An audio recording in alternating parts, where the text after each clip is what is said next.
마음속에 어려움이 있을 때,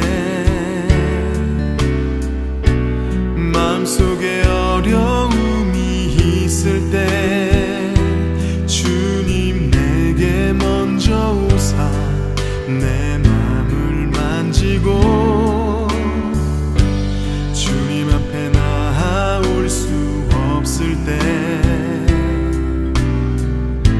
주님 앞에 나아올 수 없을 때, 주님 앞에 나아올 수 없을 때 주님 날 먼저 안으시네. 그럼에도 불구하고 날 사랑하시는 내 하나님의 사랑은 나의 모든 걸 덮고, 그럼에도 불구하고 날 안아주시는 내 하나님을 부를 때 아버지라 부르죠. 마음속에 어려움이 있을 때, 마음속에 어려움이 있을 때, 마음속에 어려움이 있을 때 주님 내게 먼저 오사 내 맘을 만지고 주님 앞에 나아올 수 없을 때, 주님 앞에 나아올 수 없을 때, 주님 앞에 나아올 수 없을 때 주님 날 먼저 안으시네. 그럼에도 불구하고 날 사랑하시는 내 하나님의 사랑은 나의 모든 걸 덮고, 그럼에도 불구하고 날 안아주시는 내 하나님을 부를 때 아버지라 부르죠. 그럼에도 불구하고 날 사랑하시는 내 하나님의 사랑은 나의 모든 걸 덮고, 그럼에도 불구하고 날 안아주시는 내 하나님을 부를 때 아버지라 부르죠.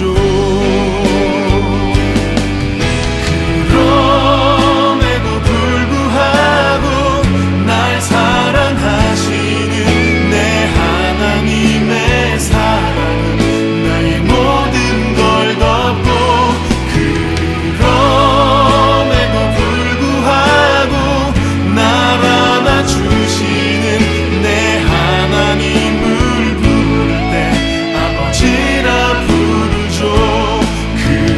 그럼에도 불구하고 날 사랑하시는 내 하나님의 사랑은 나의 모든 걸 덮고, 그럼에도 불구하고 날 안아주시는 내 하나님을 부를 때 아버지라 부르죠.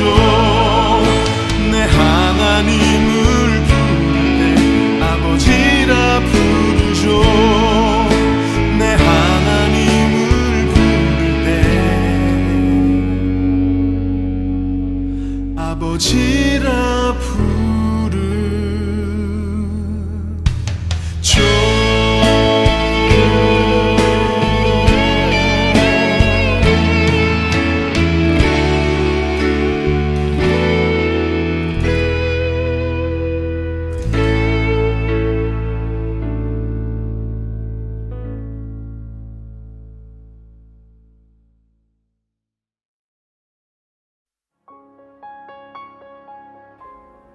이스라엘 자손이 여호와의 목전에 악을 행하여 바알들을 섬기며 애굽 땅에서 그들을 인도하여 내신 그들의 조상들의 하나님 여호와를 버리고 다른 신들 곧 그들의 주위에 있는 백성의 신들을 따라 그들에게 절하여 여호와를 진노하시게 하였으되 곧 그들이 여호와를 버리고 바알과 아스타롯을 섬겼으므로 여호와께서 이스라엘에게 진노하사 노략하는 자의 손에 넘겨주사 그들이 노략을 당하게 하시며 또 주위에 있는 모든 대적의 손에 팔아넘기심에 그들이 다시는 대적을 당하지 못하였으며 그들이 어디로 가든지 여호와의 손이 그들에게 재앙을 내리시니 곧 여호와께서 말씀하신 것과 같고 여호와께서 그들에게 맹세하신 것과 같아서 그들의 괴로움이 심하였더라.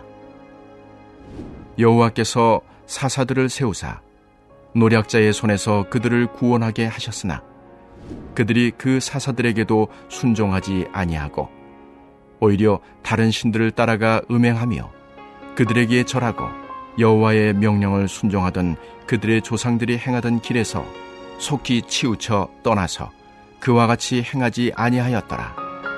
여호와께서 그들을 위하여 사사들을 세우실 때에는 그 사사와 함께 하셨고 그 사사가 사는 날 동안에는 여호와께서 그들을 대적의 손에서 구원하셨으니 이는 그들이 대적에게 압박과 괴롭게 함을 받아 슬피 부르짖음으로 여호와께서 뜻을 돌이키셨음이거늘 그 사사가 죽은 후에는 그들이 돌이켜 그들의 조상들보다 더욱 타락하여 다른 신들을 따라 섬기며 그들에게 절하고 그들의 행위와 패역한 길을 그치지 아니하였으므로 여호와께서 이스라엘에게 진노하여 이르시되 이 백성이 내가 그들의 조상들에게 명령한 언약을 어기고 나의 목소리를 순종하지 아니하였은즉 나도 여호수아가 죽을 때에 남겨둔 이방 민족들을 다시는 그들 앞에서 하나도 쫓아내지 아니하리니 이는 이스라엘이 그들의 조상들이 지킨 것 같이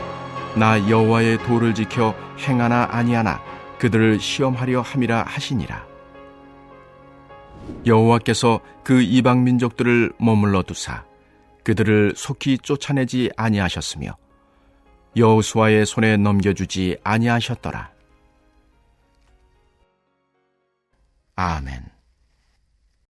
할렐루야. 전주와 안디옥교회 귀한 성도 여러분, 주님의 이름으로 사랑하고 축복합니다. 오늘 하루도 늘 주님과 대화하고 또 주님의 귀한 말씀을 듣고 또 주님께 찬양 드리며 찬양하며 우리의 믿음의 삶이 주님과 동행하는 삶이 되시기를 바랍니다. 오늘 우리가 읽은 본문은 굉장히 실망스러운 내용입니다. 왜냐하면 가나안 땅에 들어온 이스라엘 백성들이 영적으로 완전히 실패한 이야기이기 때문이죠. 우리가 잘 아는 것처럼 이스라엘 백성들은 애굽에서 종사일을 하며 살고 있었습니다. 그런데 하나님께서 모세를 통해서 그들을 애굽에서 구원하셨죠. 애굽에서 구원하실 때 하나님은 10가지 재앙을 애굽에 내리셔서 이스라엘 하나님이 참 하나님임을 증명해 보셨던 것입니다. 이스라엘 백성이 가나안 땅에 들어가기 전까지 광야에서 40년간 살았는데 이때도 하나님은 매일 만나와 메추라기를 주셔서 살게 하셨고 낮에는 구름 기둥, 밤에는 불 기둥으로 그 방향을 인도하면서 이스라엘 백성들을 보호해 주셨습니다.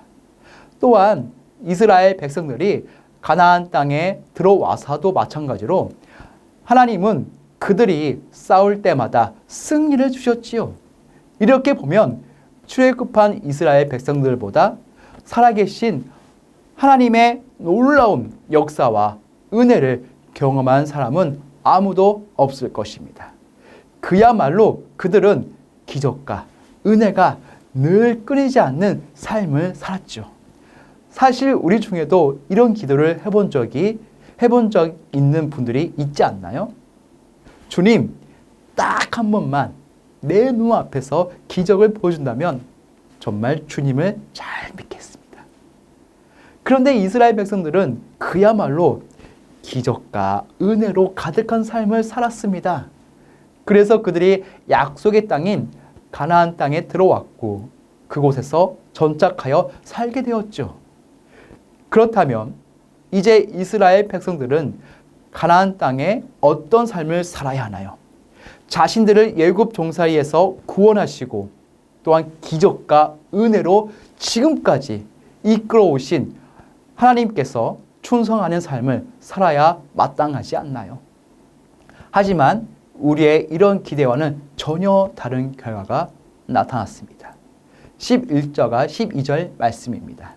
이스라엘 자손이 여호와의 목전에 악을 행하여 바알들을 섬기며 애굽 땅에서 그들을 인도하여 내신 그들의 조상들 하나님 여호와를 버리고 다른 신들 곧 그들의 주위에 있는 백성의 신들을 따라 그들에게 절하여 여호와를 진도하시게 하였으되 가나안 땅에 들어온 이스라엘 백성들은 지금까지 그들을 인도하신 하나님을 속히 떠나 영적으로 타락하게 되었습니다.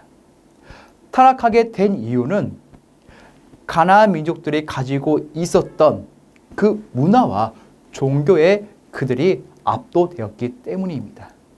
가나안 땅에 살고 있던 민족들은 나름대로 훌륭한 문명을 가지고 있었습니다. 그런데 가나안 땅의 문명이라는 것이 모두 우상들과 관련이 있었습니다. 특별히 가나안 민족들은 풍요로운 삶을 살기 위해서 오늘 본문에 나오는 이 바알과 아스타롯을 열심히 섬겼습니다. 13절, 17절 말씀입니다.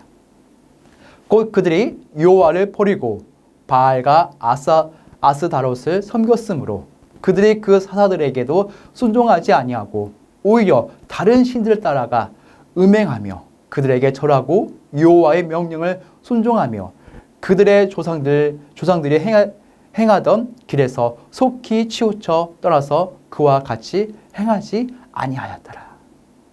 가나안 사람들이 이 땅의 부와 풍요 그리고 쾌락과 재미를 가져다 준다고 믿었던 이 바알과 아스타롯을 고대 근동 전 지역에서 숭배되던 신입니다. 종교적 제사와 농사를 통한 풍요 그리고 유체적인 쾌락을 추구하는 음행을 통한 쾌락이 절묘하게 어우러진 일종의 종교이지요. 바알과 아스타롯이 선생활을 풍성히 하면 비가 많이 오고 풍년이 든다고 생각을 했습니다. 그래서 사람들은 높은 산단에 올라가 제사를 드리고 나면 그곳을 섬기는 여사제들과 더불어 선생활을 즐겼고 그것이 바알과 아스타롯을 자극하는 역할을 한다고 믿었습니다. 당시 바알 종교는 모든 인간들이 좋아하는 물질적 풍요와 인생의 재미를 주는 꽤 괜찮은 종교로 인식되어 근동 지역에서 무려 천년을 이어온 종교였습니다. 그래서 이스라엘 백성들은 예배하고 제사할 때 하나님을 찾았지만 농사 짓고 사회생활을 하고 재미를 찾아 여유를 즐길 때는 바알과 아스타롯을 찾게 된 것입니다. 한마디로 양다리를 거친 것입니다. 내가 거룩하니 너희도 거룩하라고 말씀하신 하나님의 말씀과 얼마나 다른가요? 선적인 죄를 큰 죄로 여기는 하나님과 달리 바알과 아스타롯은 그것을 권했습니다.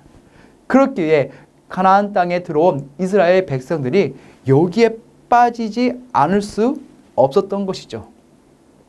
그런데 이러한 일은 사사시대에만 있었던 것은 아닙니다. 오늘날 교회 안에도 마찬가지로 일어나고 있는 일입니다.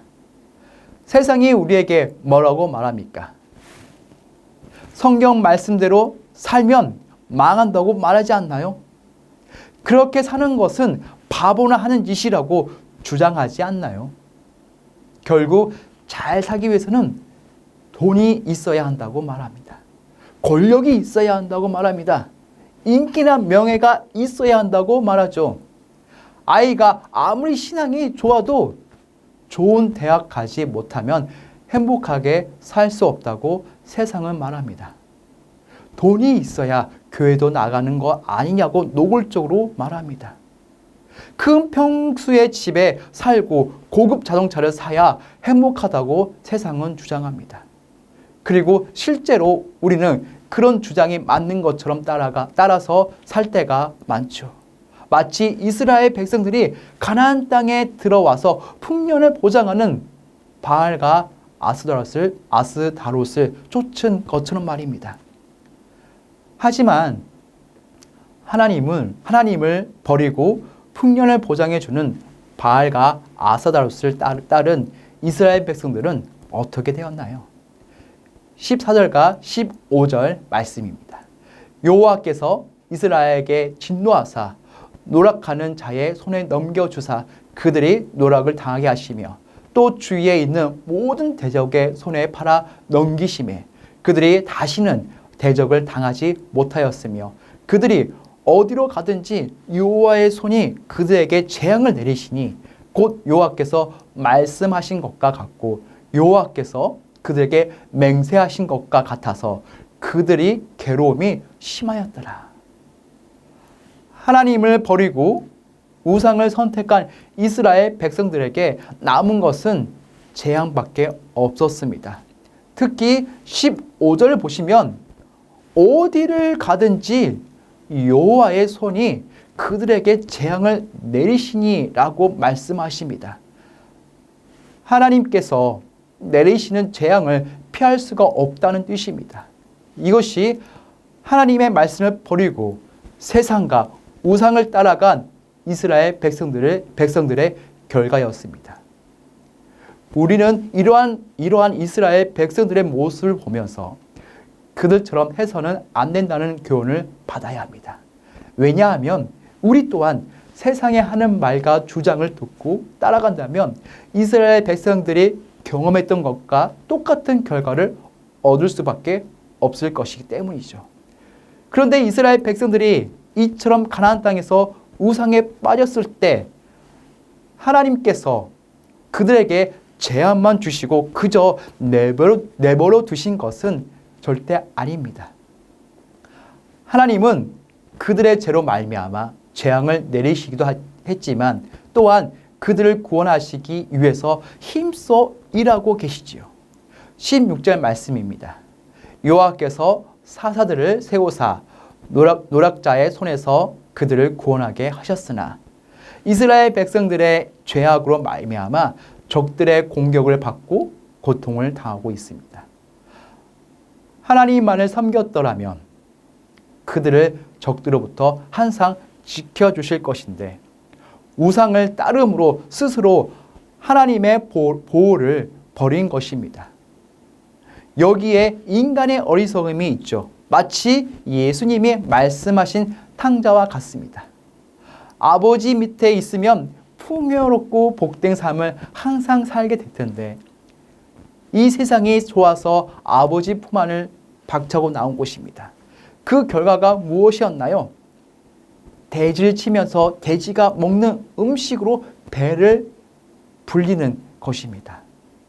이것이 죄로 말미암아 하나님을 버리고 세상을 선택한 죄인이 겪게 되는 일이지요. 매우 어리석은 일입니다.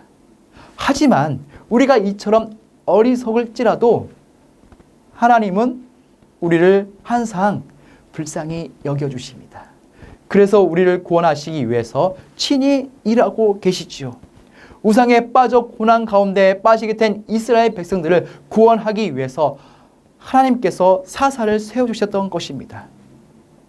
그런데 하나님께서 이처럼 사사를 세우실 때 그 이유를 이렇게 말씀하고 있습니다. 18절 말씀입니다. 여호와께서 그들을 위하여 사사들을 세우실 때에는 그 사사와 함께 하셨고 그 사사가 사는 날 동안에는 여호와께서 그들을 대적의 손에서 구원하셨으니 이는 그들이 대적에게 압박과 괴롭게 함을 받아 슬피 부르짖음으로 여호와께서 뜻을 돌이키셨음이거늘. 하나님께서 이스라엘 백성들을 위해 사사를 세우신 것은 그들이 대적에게 받는 압박과 괴롭게 함 때문에 슬피 부르짖었기 때문입니다. 여기서 이스라엘 백성들이 슬피 부르짖었다고 하니까 그들이 마치 하나님께 자신의 죄를 회개하고 돌이킨 것처럼 보여집니다. 하지만 전혀 그렇지 않습니다. 그들이 정말 자신들의 죄를 깨닫고 회개하기 위해서 부르짖은 것이 아니었습니다.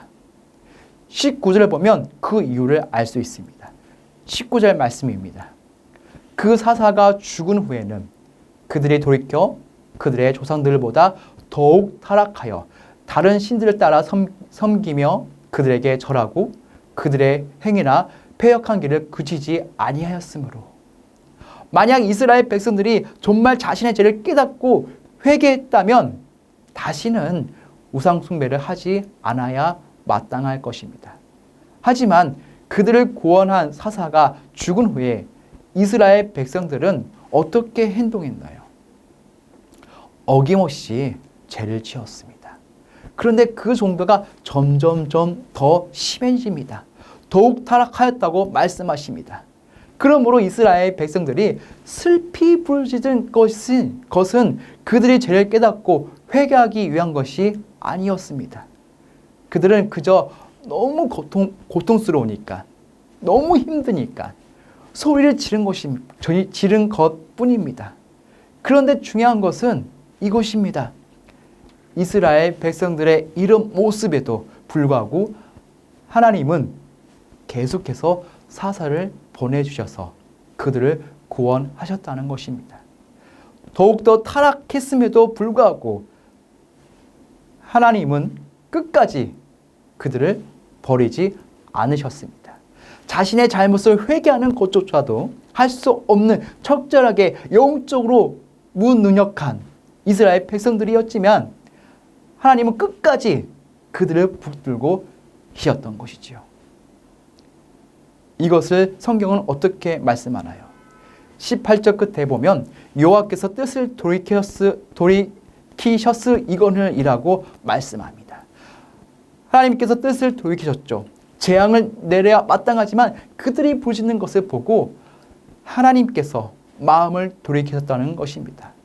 이스라엘 백성들이 회개하여 마음을 돌이켜야 마땅하지만 오히려 하나님이 그 마음을 돌이켜서 백성들을 위해 사사들을 보내주셨다는 것입니다. 이처럼 하나님께서 계속해서 사사를 보내주셨다는 것은 이스라엘이 어떠함에도 불구하고 포기하지 않고 늘 사랑으로 하나님의 마음을 분명하게 가르쳐 주는 거죠. 바로 여기에 우리의 소망이 있습니다. 사사기는 정말 죄인의 현실을 너무나 정확하게 있는 그대로 보여주고 있습니다. 사랑하는 성도 여러분, 우리 자신을 돌아보시기 바랍니다. 사사기에 나오는 이스라엘 백성들이 우리와는 전혀 다른 사람들인가요? 그래도 우리는 저 정도는 아니지 라고 생각이 드나요? 그렇지 않죠. 그들이나 우리나 똑같습니다. 우리도 그들처럼 하나님보다 세상을 더 좋게 보고 하나님의 말씀보다 세상의 말에 더 귀를 기울입니다. 우리도 죄 때문에 슬피 울 때보다 그저 세상이 힘들고 고통스러워서 울 때가 많습니다.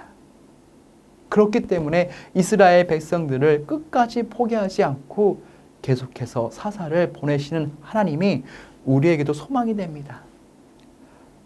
하나님은 지금도 우리를 포기하지 않으시고 붙드시기 위해 열심히 일하십니다.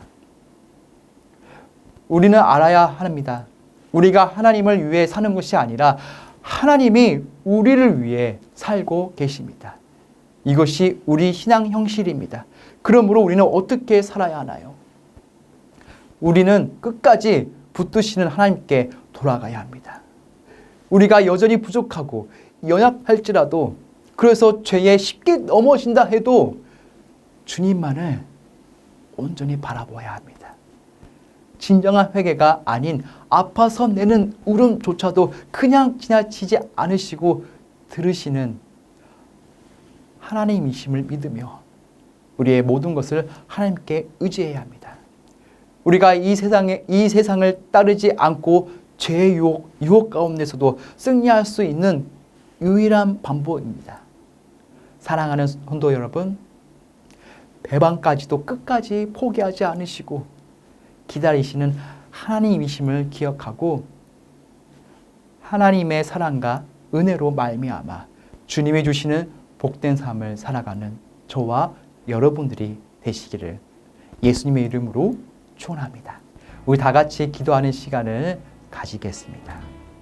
우리 첫 번째로 순종의 길을 걸을 수 있도록 은혜를 내려 주옵소서. 우리 두 번째, 코로나에 확진된 선교사님들과 미얀마의 회복을 위해서. 이 세 번째, 하나님의 방법인 기도로 세워가는 건축되게 하옵시며 교회가 한마음 되어 성전 건축을 감당하게 하소서. 우리 세 가지 기도 제목을 가지고 다 같이 기도하는 시간을